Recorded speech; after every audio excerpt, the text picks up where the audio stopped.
Good morning, I am Ayan. I recently had my mock with Gaurav sir at Unique IS. It was an excellent experience.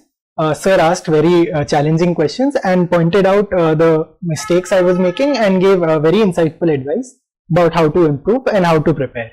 Thank you very much, sir. Come in, please. Good morning. Please, take a chair.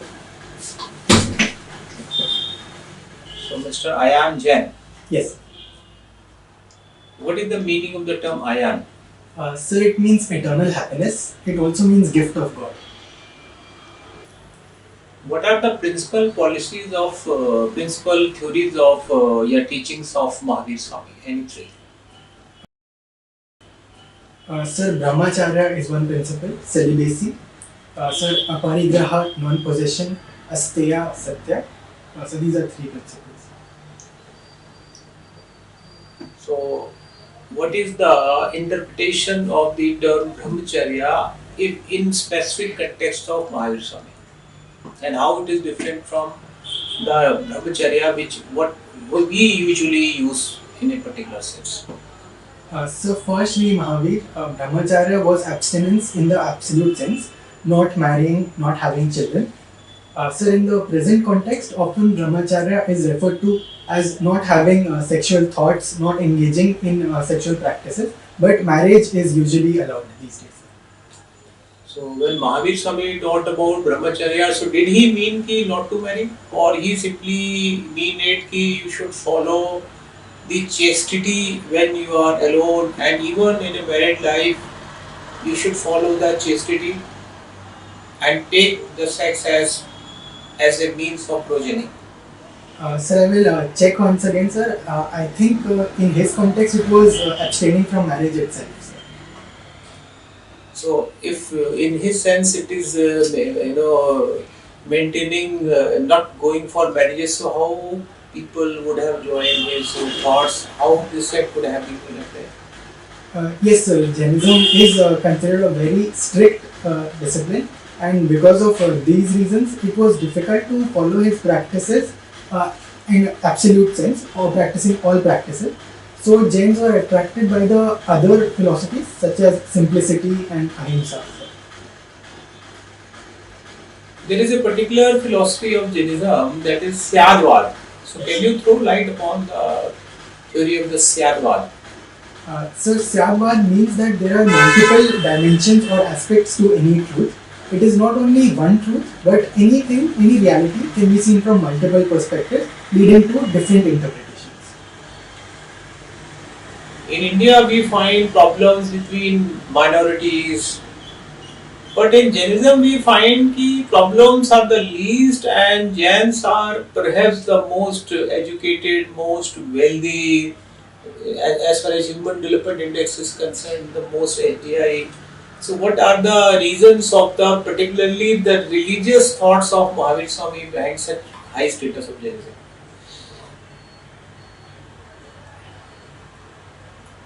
Sir, one philosophy or living way of living that led to this, so is the cohesiveness between Jain community, that all people help each other. So the very principle of Jainism is parasparograha to jivanam, to help every other soul also.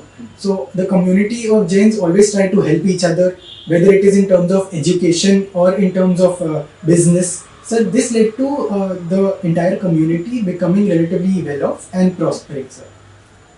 Sir, apart from that, sir, the focus on education was one reason why Jains have been doing well, sir. And business? Yes, sir. Sir. Focus on business also? Yes. So tell me about something about what is the speciality of the city of Bhopal? So Bhopal is called the city of lakes. So the very name Bhopal comes from the previous name Bhojtal, which was the lakes created by Raja Bhoja. So these two lakes are very famous, and it is also said that to see lakes one should come to Bhopal. No other area is comparable. So this is one beauty, it is the city of lakes. What are the other? Sir, a unique feature of Bhopal, sir, the Begums of Bhopal are renowned, sir. These were 4 consecutive rulers, Nawab, female Nawabs of Bhopal. They are also well known, sir. So second is the Begums. Yes. Number three.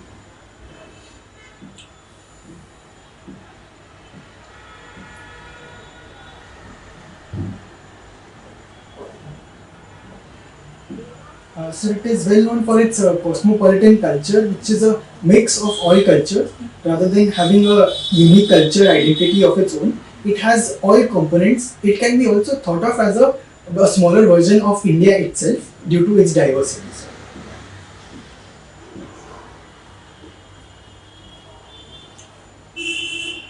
And tell me something about the Bhopali culture.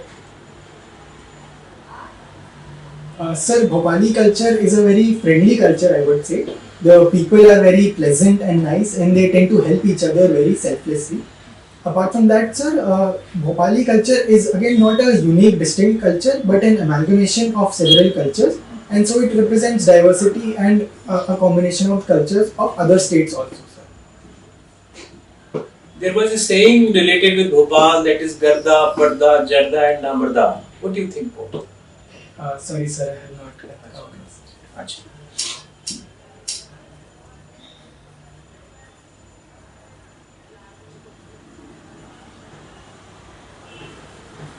And some places of tourism in Bhopal and surrounding. Sir, the famous Bhojpur temple is near Bhopal. Bhimbetka caves are near Bhopal. Sanchi Stupa is also very nice. And there is one very interesting anthropological site. It's unique in Asia in its own sense. So Bhimbetka is definitely also a unique sense anthropologically. What about Indira Gandhi Rashtriya Manav Sangrahalaya? Sorry, sir, I don't know.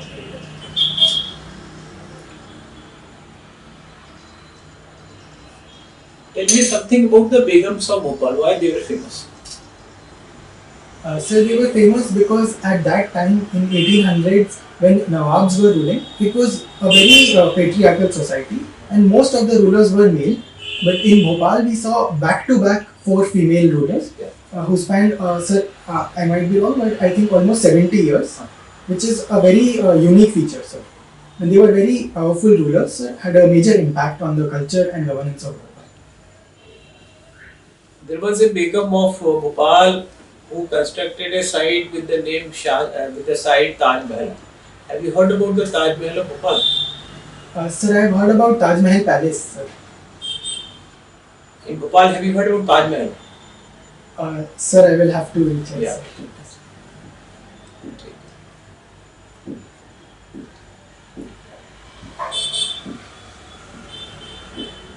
In Bhopal, there is Indira Gandhi Vidhan Bhavan, which is Asia's biggest Vidhan Bhavan. Tell me something about the Vidhan Bhavan of Bhopal. Sorry, sir.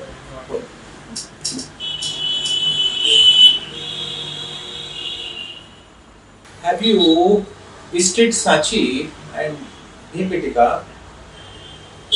Sir, unfortunately not yet. Sir, I recently shifted to Bhopal actually, but I plan to go there very soon, sir.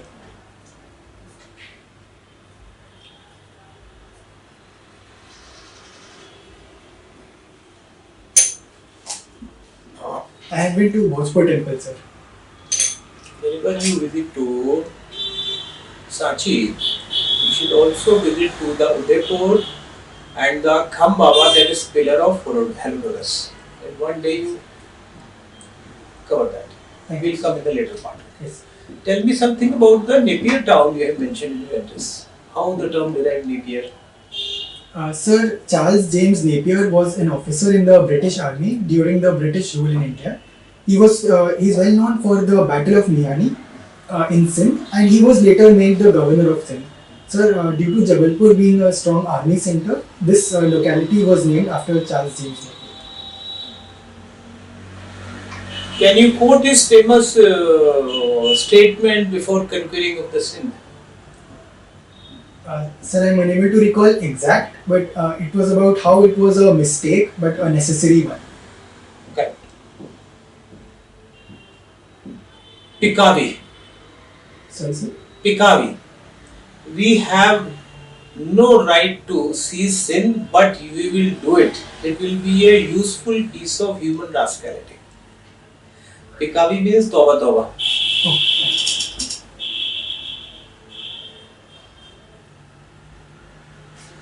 Tell me what is the speciality of the city of Jabalpur?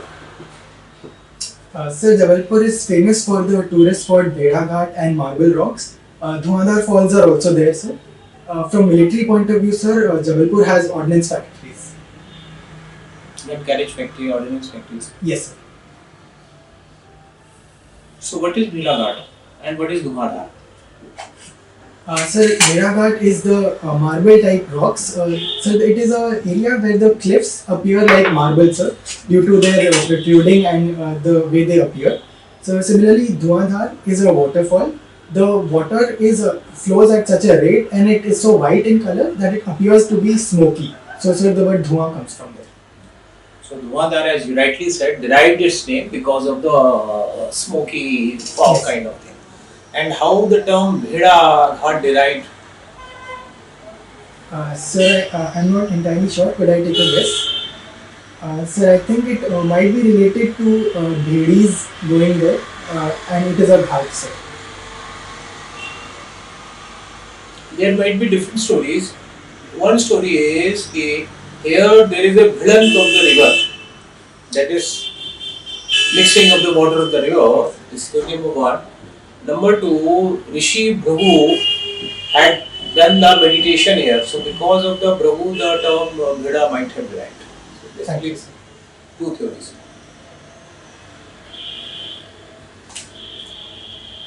Which city of Madhya Pradesh is known as Sanskar Dhani and why? Sir, Jabalpur is known as the Sanskar Dhani. Sir, Sri Vinoda Bhave called the Jabalpur as Sanskar Dhani. This is because of the cultural nature of Jabalpur, that it has seen to become as it has come to be seen as an origin of individual values and virtues.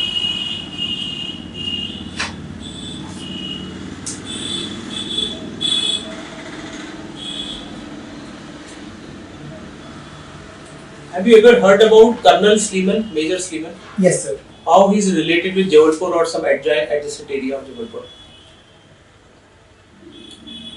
Sir, I believe he was. So he was definitely involved near Jabalpur, sir. I am unable to recall exact location, sir. Exact words. He was instrumental in the abolition of the Thuggy, Yes, sir. I just. and after abolition of the Thuggy, for the rehabilitation of the family of the thugs, he had opened an industrial school at Jabalpur during his time, so that his family members could get some skill oriented courses that they got themselves to be employed in various professions. That time that was his thinking. Yes. Thank you, sir. So this is how there is a place close to Jabalpur, that is Salimnabad. Have you heard about it? Salimnabad. It is based on the name of Colonel Sleeman. Thank you, sir. So you are an electrical engineer from IIT Delhi and you have opted maths. Yes. So why not electrical engineering? Sir, I had also considered electrical engineering as option.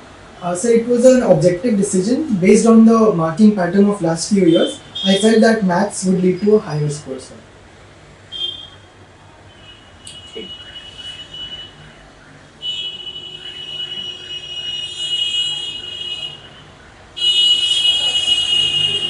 Currently, what are the steps taken by the transport department for the better of transportation in Madhya Pradesh?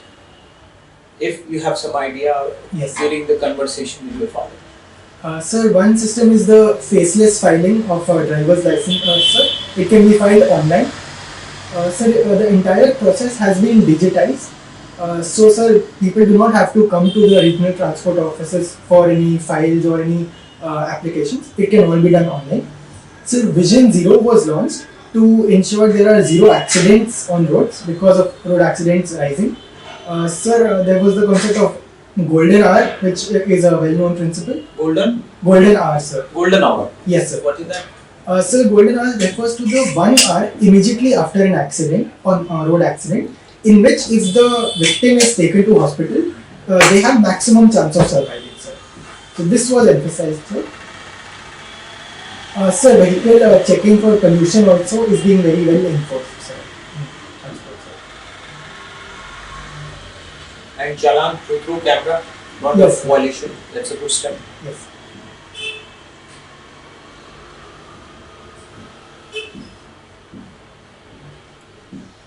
What are the reasons, Mr. Ayan, why Madhya Pradesh is backward? Any 3 to 5 reasons you can put? So I would say that Madhya Pradesh is definitely developing. Some of the reasons why it is not yet well developed, sir, one is that it is less industrialized. The reason for this is that historically missed the period of industrialization during British rule when the coastal areas were developed, as well as during the IT revolution. Second, sir, is the low level of literacy. Third, sir, it is predominantly an agrarian society, and industries tend to focus more on the well-established areas. Fourth, sir, we are working on acquiring investment, but so far it has been relatively low, sir.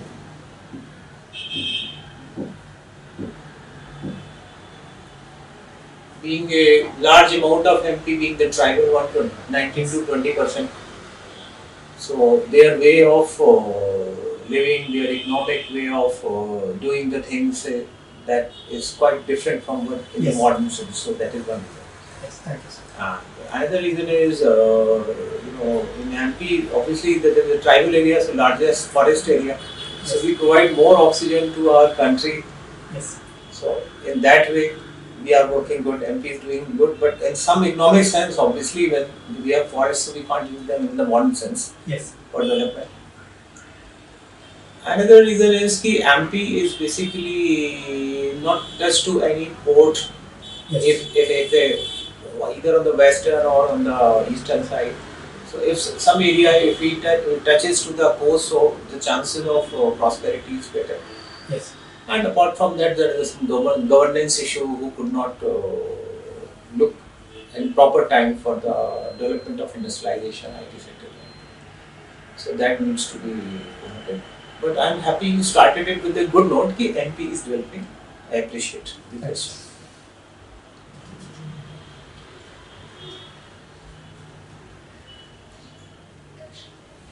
What is the legacy of IIT Delhi?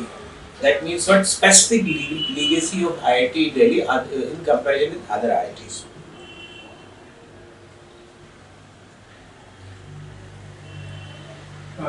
Sorry, sir, I'm not able to understand the question. Like the IITs are having their legacies. Like some IITs are famous for their cultural fairs, some are for their entrepreneurships, Kanpur for academics, Kharagpur for entrepreneurship. So what is the legacy of IIT Delhi? What do you think? Sir, one, I would definitely say the academic rigor. Sir, IIT Delhi is amongst the only IITs having 3 sets of exams per semester. Most IITs have a mid-semester exam and an end-semester exam, whereas we have 3 rounds. So this would, I would say, the highlights, sir. How you will apply your knowledge of electrical engineering and administration? Sir, I feel due to the emerging role of technology and how everything is becoming integrated with technology, overall, sir, my knowledge of artificial intelligence, machine learning will definitely play an incredible role. Sir, in terms of electrification also, as rural areas require more electricity, so knowledge regarding the solar energy and other electrification can play a role. So electric vehicles are gaining prominence. So perhaps, sir, I can help in formulation of policies or in their promotion as an administrator. Yes, sir. Sir, in agriculture also, I feel electrical inputs can help, sir. For example, solar pumps have been being used. So I can possibly, sir, add to that, sir. So in your address, a particular term is used, Hauze Khas New Delhi. So what is Hauze Khas and how historically it is related with whom? Sir, Hauz Khas was originally a water tank constructed by Alauddin Khilji to provide water to Siri, sir, I believe. So now it is a very posh area of Delhi and all kinds of activities go on, sir.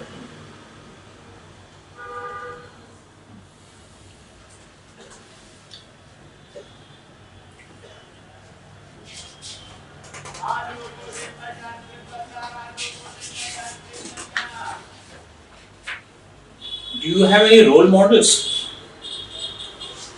Sir, no particular person, but I do find inspiration in many people, sir. Like? So my father would be one such person, sir. I have seen him work very proactively when he was in the Ministry of Social Justice and Empowerment. He went beyond the basic mandate of the profession, and he was always very happy and enthusiastic working for the people, sir. And I'm immensely inspired by him, sir, in this regard. What is a proactive civil servant? Sir, a proactive civil servant is one who takes additional steps, who does not only stick to the job requirements, but also take many other measures that are required. He is very active and takes care of the needs of people and goes beyond what is required.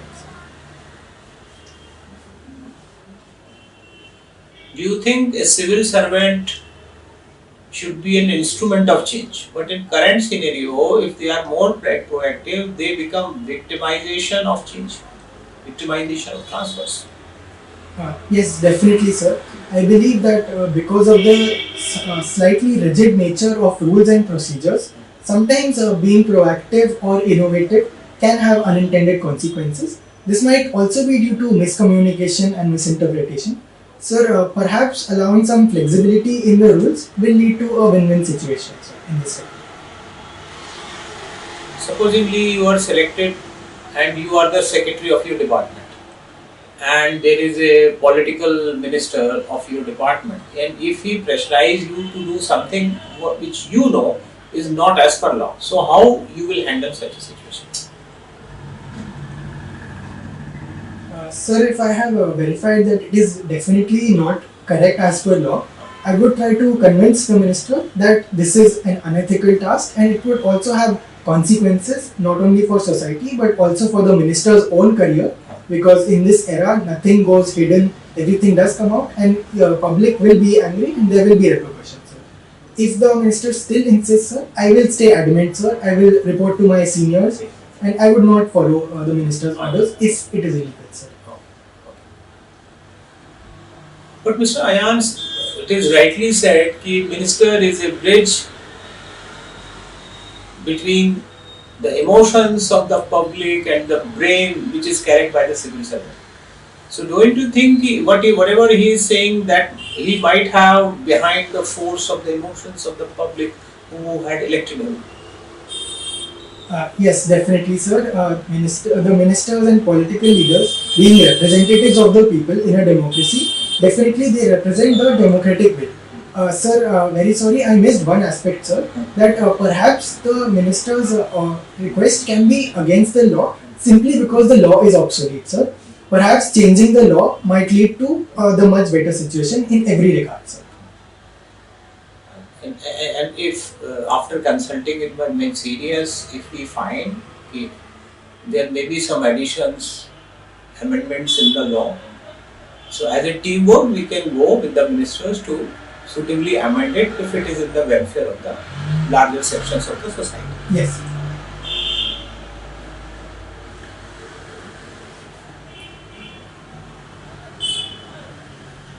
So you have won a silver medal.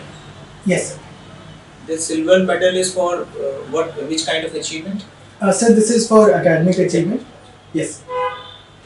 So, like, what is the difference between golden medal and the silver medal and the bronze medal? Sir, the gold medal is for the student having highest CGPA amongst the entire batch. Achha. Silver medal is for the respective branch, sir. All the branch toppers get Achha, silver. branch. Okay.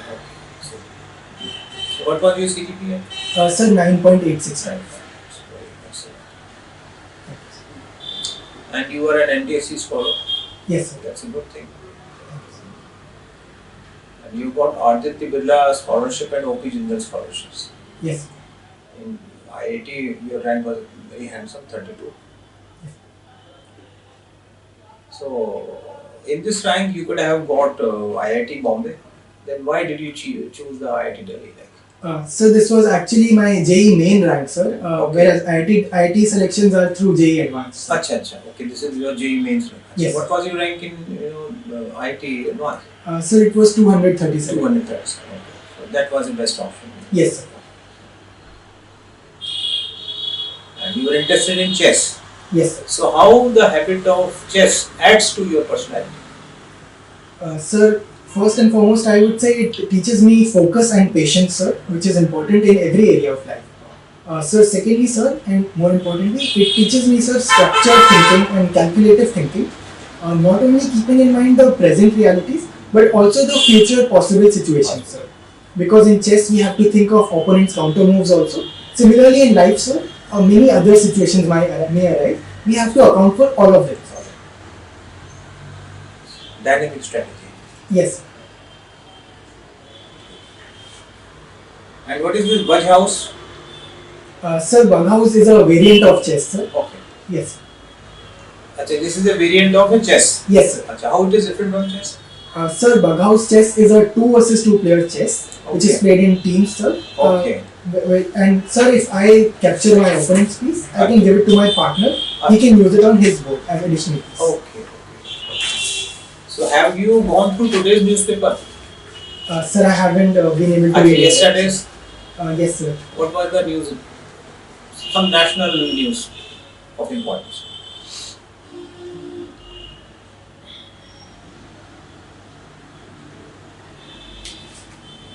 Sir, one news I'm remembering, I'm sure whether it is yesterday's or today's. Oh, sure. So it is about Chinese infiltration, which was an attempt against Sri Dalai Lama, sir. One more, sir, was about 2 Russian citizens murdered in Odisha, sir. 2 Russian ones. What could be the reason for that?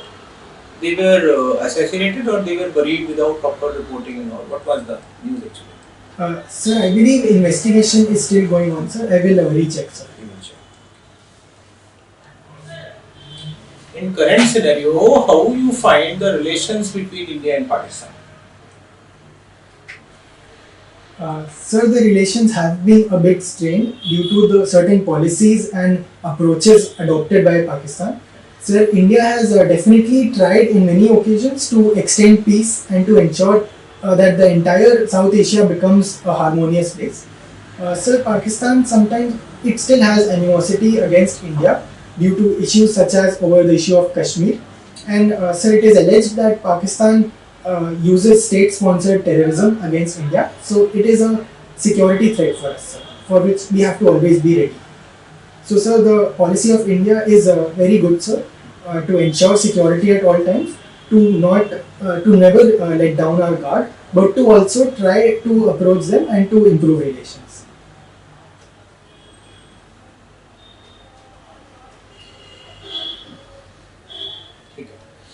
In Nepal, a new Prime Minister has sworn in. So, with that dynamics of polity, what kind of relations India could maintain now with India and Nepal? Sir, Nepal has had a history of political turmoil, sir, regarding constitutionalism and democracy. I believe the new Prime Minister can change this to establish democracy forever, sir, in a permanent manner, and to increase the democratic ethos of Nepal. Sir, with respect to India, Nepal is important from from security point of view, sir, it being a buffer state, and also us having a porous border with Nepal. So these issues can be handled, sir, by diplomacy. Secondly, sir, there is sometimes the threat of Nepal bandwagoning with China, sir. So this issue can be resolved, sir, and regional harmony, sir, can be maintained between India, Nepal, and other countries. Sir, I believe there is a lot of potential in these relations, sir. But the new Prime Minister is basically backed up by the communist China. So, in this scenario, how you will think what kind of act of balancing India to maintain? Sir, I believe one way for this is to appeal not only to the leaders of Nepal but also to the public and general citizens of Nepal, because we do have a shared past and common cultural values. Second, sir, I would say more diplomatic engagement will ensure that Nepal does not go towards China's side, and there is unity amongst India, Nepal, and other neighboring countries, sir. Because China threat exists for all countries, so we can maintain diplomacy in a way that Nepal is not inclining towards China. China is having a debt trap diplomacy. Can you throw light on debt trap diplomacy of China? Sir, China has been engaging in the debt trap diplomacy for many years. Sir, what it does is it extends loans to countries, for example, to Sri Lanka. And sir, when the countries are not able to repay it due to the high interest and due to their economic situation, then sir, there are certain conditions that China imposes. For example, sir, in Sri Lanka, the Hambantota port went to China's sovereignty, sir, due to Sri Lanka's inability to return the loans. But Mr. And don't you think China itself is having a huge debt? It has one of the highest debt GDP ratio. What do you think? Sir, China does have a very high debt, sir, but it also has a very high debt sustainability. It is able to repay its debt, and due to the economic growth of China, it being the largest economy by power purchasing parity, sir, China does not face any issues due to this debt. Sir. Every country has different debt sustainability and ability to repay the debt, and China is very comfortable, sir, in repaying this. So there is no issue, sir. In fact, it allows it a much higher economic growth. Mr. Ayan, don't you think currently it is not the wish and will of the Chinese people which is sustaining and reflected in the quality of China? Rather, it is China is run by a dictator who tries to impose his wish, his personal ambitions. What do you think? Sir, it is true that sometimes the actions taken by the Chinese government are not accepted or respected by the people. For example, the zero COVID policy, which saw many protests. Sir, perhaps it would be wrong to say it is run by a dictator because democracy is there. So officially the system is a democracy. While there have been worldwide reports against the true nature of China being a democracy or not, sir, I believe we should not comment on this without adequately having an insider perspective of China. Sir. So, when we talk about democracy, there should be at least two parties which should run for the faith. There should be openness. But don't you think, Mr. Ayan, these things are lacking in China, and the same member is being elected again and again and again, and he is not only the president of China, he is also the head of his political party. And the way he handled the COVID and the way now currently he is handling, so his critics are saying that there is kind of dictatorship which is going on in China. Yes, sir. In this regard, sir, perhaps we can look from that perspective. Sir, as far as the democratic setup is concerned, I believe, sir, there is a multi-party system, but the party in power has significantly larger powers, because of which elections are not fair, sir.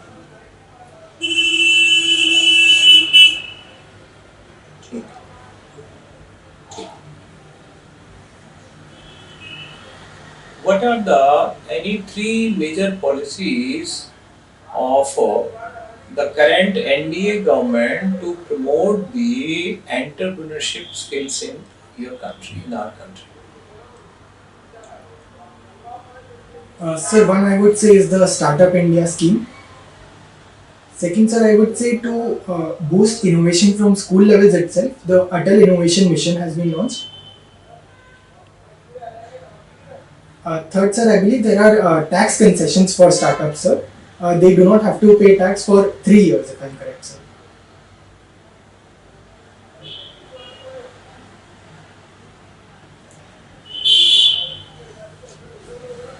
Initially, Rahul Gandhi had gone for a Bharat Jodo Yatra. How you see this yatra in context of the country? Not from political angle, in context of the country. So the intention of the Bharat Jodo Yatra was definitely in good sense to unite different parts of India, to remove any cultural biases or differences between different regions. So sir, I believe the idea is good, definitely. Perhaps the political angle might have led to some differences, but overall the idea of uniting India and reminding the people that India is one whole and that we are all the same, that is a good idea, sir. Currently in budgeting we follow the FRBM, that is fiscal responsibility and budgetary management. So what is the broader idea of FRBM? So the idea of the FRBM Act is to ensure fiscal discipline. For example, sir, the fiscal deficit should be below 3%. the inflation should be between 4% and 6%, sir. This ensures that there is a discipline, sir. There is not excessive spending or excessive borrowing, which might lead to macroeconomic instability. So this act was introduced, sir. So previously, few decades back, we used to follow the zero-based budget, Yes. ZBB. Now we are following. Now we are trying to follow the FRPM. So how these two things are different? Sir, the zero-based budgeting refers to a system where in every year, every scheme or every project of the government is analyzed once again, and then it is decided whether to continue it or not.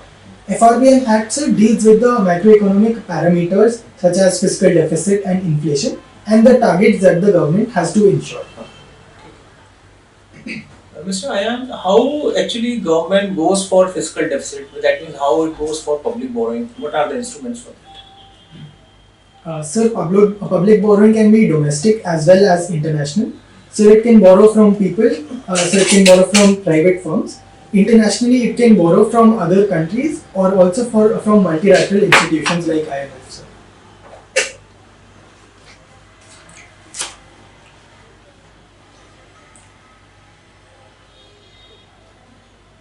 Are you sure?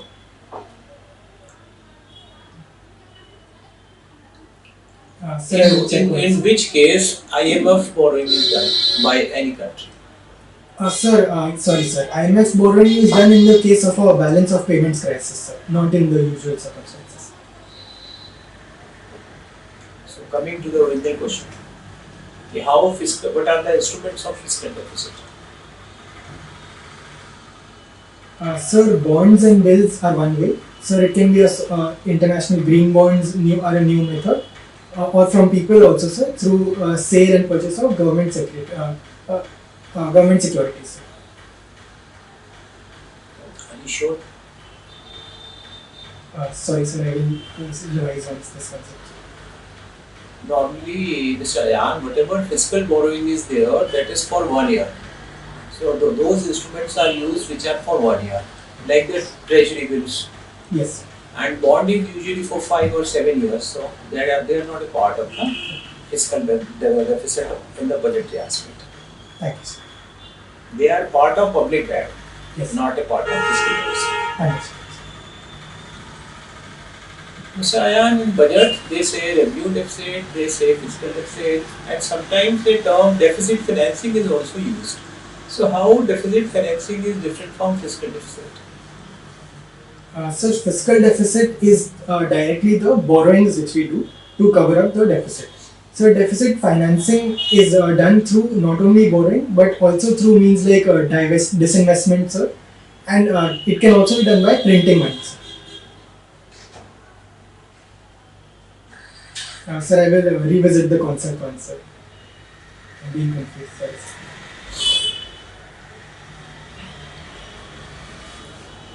Fiscal deficit is a larger aspect. The government borrows from the public and less borrowing is done from RBI. Now, the RBI part of borrowing by the government is known as deficit financing. So deficit financing is usually smaller than the public deficit. The deficit financing is usually lesser than the fiscal deficit. Yes. Theoretically, it can be equal to, but can't be more than that. Yes. Thank you, sir.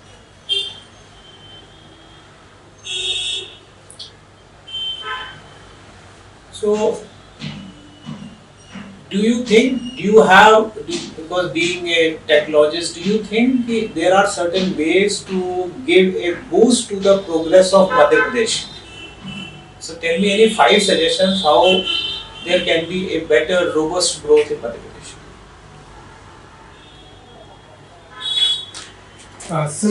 But first I would definitely say industrialization, sir. Certain sectors such as automobile and pharmaceuticals have immense potential in Madhya Pradesh, and technological aspect can be applied. For example, sir, electric vehicles. Second, sir, I would say that education should be promoted. So technological interventions are possible. For example, using digital technology to teach students. Third, sir, health parameters can be improved, which will lead to an overall economic growth. Again, sir, digital health diagnostics or technology developments in treatment will contribute to this. Fourth, sir, to increase agricultural productivity, sir, machinery can be used. Sir, electrification can lead to solar pumps or irrigation, sir, which will improve productivity.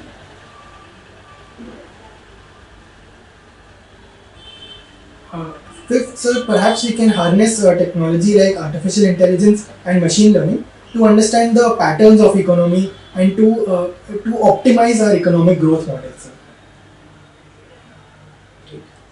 And being the heart of the country, it can be used as a hub, say for warehousing, from your like spoke and the hub principle. Yes, sir. We can develop it by giving it better transportation, national, international. Yes, thanks. So in your choice number third is customs, that is indirect taxes. Yes, sir. So why you have picked it earlier than the Indian revenue services related with the direct taxation? Sir, I tried to read about the services and interacted with people in the service. I felt that two services were very close, but the IRS Customs offers a more diverse profile, sir. I believe it would be a more interesting work and also be giving me more opportunities to work in different areas, sir. Like how it is diversified? Sir, there is GST, there is excise, so there are many other indirect taxes, sir. Rather than whereas income tax is one area largely, even though it is definitely, sir, very important. I would say both are equally important, sir. So it was more in terms of the diversity, sir. In taxation, the share of direct indirect taxes is always much broader, so even the diversity is there. So when Mr. Ayan, when GST was brought, the normal slogan of GST is one nation, one taxation. So in our country there is a multiplicity of tax. What do you think about it? Sir, definitely yes, sir. There is a multiplicity of taxes, but sir, many taxes were brought under GST, and there was a simplification to a large extent of taxes, sir. So it has simplified the taxation system, sir. It has also prevented cascading of taxes, sir.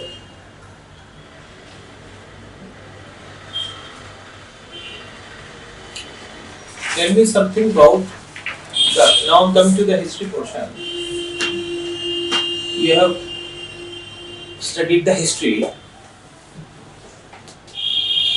Why history is taught in the syllabus up to 10th level or say in certain cases 12th level?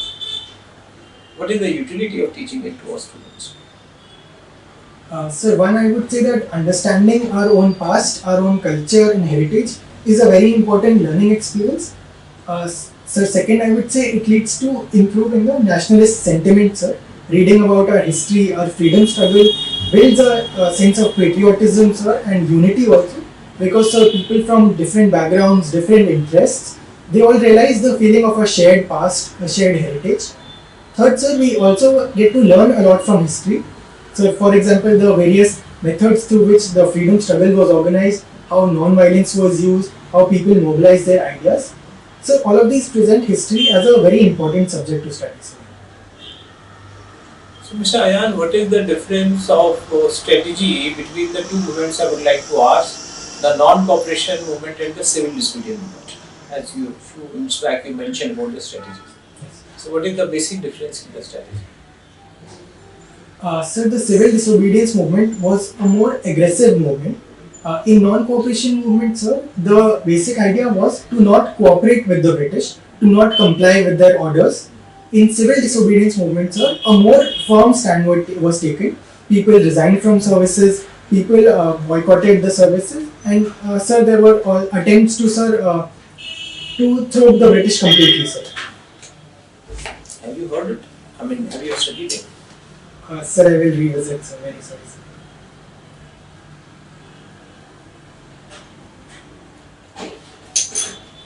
The basic difference in the strategy is in civil disobedience movement, perhaps for the first time at large scale, the government laws are defined, hence the term civil disobedience. Yes, sir. So that is the biggest thing as per the strategy is concerned. Coming to the boycott is concerned, the disobey is concerned, the government servants are asked to continue with their jobs but to show their allegiance to the Congress and the National. Right. That part was important. Now, Mr. AR, can you explain us that why the board should select you for the prestigious civil services? Sir, I would say that I am a very persistent and sincere person who follows his duty, who pursues the goals that has been assigned to him. I am very hardworking in this regard, sir. I will follow my duty and the tasks assigned to me with a sheer sense of dedication. Sir, I also believe that I will be able to contribute to society, and I will have a very inner sense of proactiveness and enthusiasm towards this, sir, which will make me a very good candidate who follows all rules, works within the legal framework, and also has a sense of innovating and solving society's problems, sir. Thank you very much, Mr. Ayan. Your interview is over.